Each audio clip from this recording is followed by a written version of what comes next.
अस्सलामुअलैकुम दोस्तों, मैं हूं अफसान अली और आप देख रहे हैं दिन की बातें। तो दोस्तों, आज की इस वीडियो में हम जानेंगे कि कब्र में मुर्दे के साथ पहली रात में क्या क्या होता है।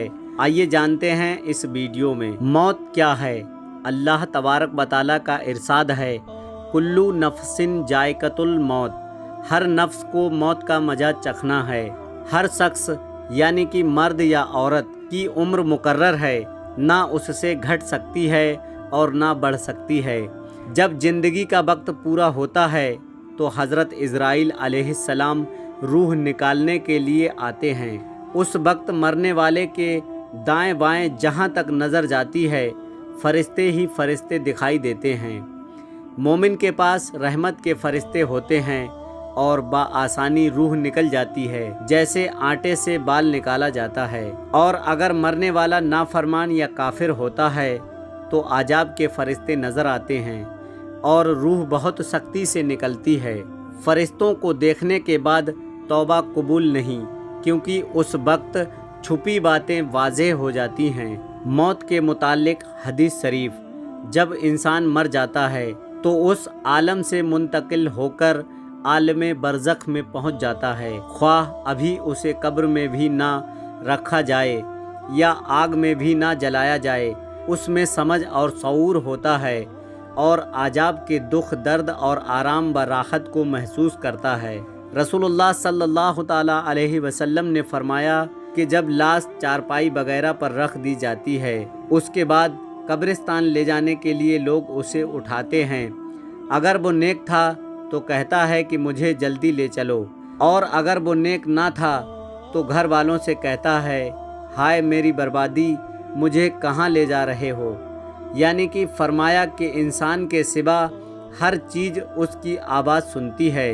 अगर इंसान उसकी आवाज़ सुन ले तो बेहोश हो जाए। कब्र का मुर्दे को दबाना। मुर्दे को कब्र में दफन के बाद मुर्दे की रूह जिस्म में लौटाई जाती है, फिर कब्र मुर्दे को दबाती है। मोमिन को इस तरह जैसे माँ बच्चे को, और काफिर को इस तरह कि इधर की पसलियाँ उधर हो जाती हैं। कब्र में ये 3 सवाल पूछे जाएंगे। कब्र में 3 सवालात। 2 फरिश्ते जिनका नाम मुनकर नकीर है, उनकी शक्ल डरावनी और बड़े बड़े दांतें जिनसे ज़मीन चीरते हुए आते हैं और मुर्दे को झंझोड़ते हुए उठाएंगे और ये 3 सवाल करते हैं। सवाल नंबर 1, मन रब का, तेरा रब कौन है। सवाल नंबर 2, माँ दीनु का, तेरा दीन क्या है। सवाल नंबर 3, माँ कुंता तकुलू फ़ी हाजुर रजुल, इनके बारे में तू क्या कहता है। तो मोमिन का जवाब ये होगा। पहले सवाल के जवाब में मोमिन कहता है, मेरा रब अल्लाह है। फिर दूसरे सवाल के जवाब में कहता है कि मेरा दीन इस्लाम है। और तीसरे सवाल के जवाब में कहता है कि वह अल्लाह के रसूल सल्लल्लाहु ताला अलैहि वसल्लम हैं। इसके बाद आसमान से एक अल्लाह का मुनादी आवाज़ देता है कि तूने सच कहा।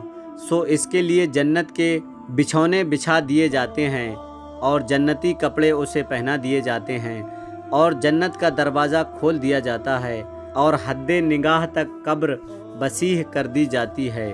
और अगर बंदा काफिर है तो काफिर का जवाब। पहले सवाल के जवाब में काफिर कहता है, हाय हाय मुझे पता नहीं। फिर दूसरे सवाल के जवाब में कहता है, हाय हाय मुझे पता नहीं। और तीसरे जवाब में भी यही कहता है, हाय अफसोस मैं नहीं जानता। फिर आसमान से एक मुनादी आवाज़ लगाता है कि तूने झूठ कहा। सो इसके नीचे आग का बिछौना बिछा दिया जाता है और जहन्नम का दरवाज़ा खोल दिया जाता है और कब्र उस पर तंग कर दी जाती है। कब्र का आजाब। हज़रत अबू सईद खुदरी रज़ियल्लाहु ताला अन्हु फरमाते हैं कि रसूलुल्लाह सल्लल्लाहु ताला अलैहि वसल्लम ने इरशाद फरमाया कि कब्र में काफिर पर ज़रूर 99 अजदाहे मुसल्लत कर दिए जाते हैं जो क़यामत तक उसको डसते रहते हैं। उनके जहर का ये आलम है कि अगर उनमें से एक भी ज़मीन पर फूंक मार दे तो ज़मीन बिल्कुल सब्जी ना उगाए। हज़रत बरा बिन आजिब रज़ियल्लाहु ताला अन्हु की एक रिवायत में है कि रसूलुल्लाह सल्लल्लाहु ताला अलैहि वसल्लम ने इरशाद फरमाया کہ جب کافر جواب دیتا ہے کہ ہائے ہائے مجھے پتہ نہیں، تو آسمان سے ایک منادی آواز دیتا ہے کہ اس نے جھوٹ کہا، اس کے نیچے آگ کا بچھونا بچھا دو اور اسے آگ کا پہناوا پہنا دو اور اس کے لیے دوزخ کا ایک دروازہ کھول دو۔ چنانچہ دروازہ کھول دیا جاتا ہے، جس کے ذریعے دوزخ کی تپش اور سخت گرم لو آتی رہتی ہے اور اس کی قبر تنگ کر دی جاتی ہے، یہاں تک کہ اس کی پسلیاں ادھر کی ادھر ہو جاتی ہیں۔ پھر اس کو عذاب دینے کے لیے ایک عذاب دینے والا مقرر کر دیا جاتا ہے جو اندھا اور بہرا ہوتا ہے۔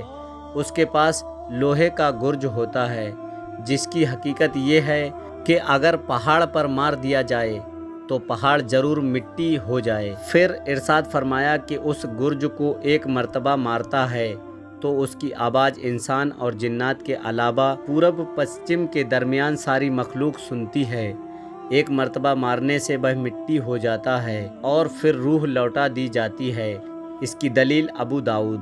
معمولی باتوں پر قبر کا عذاب ہونا۔ حضرت ابن عباس رضی اللہ تعالیٰ عنہ سے مروی ہے کہ رسول خدا صلی اللہ تعالیٰ علیہ وسلم کا 2 قبروں پر گزر ہوا تو آپ نے ارشاد فرمایا ان کو عذاب ہو رہا ہے اور کسی بڑے گناہ کے سبب نہیں ہو رہا ہے بلکہ ایسی معمولی باتوں پر جن سے بچ سکتے تھے۔ پھر آپ نے ان دونوں کے گناہوں کی تفصیل بتائی کہ ان دونوں میں سے ایک تو پیشاب کرتے میں پردہ نہیں کرتا تھا، ایک روایت میں ہے کہ پیشاب سے نہ بچتا تھا، اور یہ دوسرا چغلی کرتا پھرتا تھا۔ پھر آپ نے ایک ٹہنی منگا کر بیچ میں سے اس کو چیر کر آدھی اس قبر میں گاڑ دی اور آدھی دوسرے قبر میں۔ صحابہ نے عرض کیا کہ یا رسول اللہ صلی اللہ تعالیٰ علیہ وسلم، آپ نے ایسا کیوں کیا؟ آپ نے ارشاد فرمایا شاید ان دونوں کا عذاب ان کے سوکھنے تک ہلکا کر دیا جائے۔ اس کی دلیل بخاری شریف، مسلم شریف۔ اللہ تبارک و تعالیٰ قبر کے عذاب سے ہم سب کی حفاظت فرمائے، آمین اللہم آمین۔ تو دوستو سب سے پہلے کمنٹ باکس میں آمین ضرور لکھیں، کیا پتہ کس کی زبان سے نکلا ہوا آمین کب قبول ہو جائے۔